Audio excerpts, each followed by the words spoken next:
So this is a quick view of my room, but I really want to put emphasis on this little wardrobe system here. I got this from Ikea and I use it as kind of like a multi-purpose decorative system. So you'll notice here I have the glass so you can see straight through it. So I wanted it to look nice.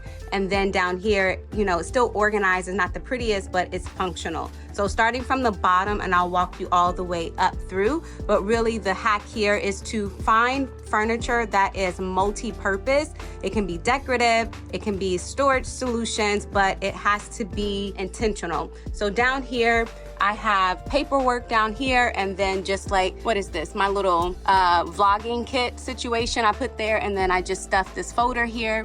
These cubes came from the Container Store, and they have all of my just electronic cords and things like that.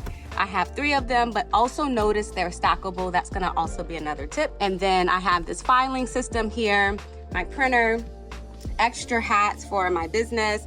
And then this is like a little vertical pull-out drawer situation. So it has like stuff for camera, stuff for my Cricut, paper stuff, decorative, because this is what you start to see. My Cricut, an extra camera, more Cricut supplies, and then this also is a Cricut machine, the small one, for, you know, organizing stuff, but it's just not in there right now because it is in my organizing bag. But the premise here is multi-purpose furniture is going to be hack number 1.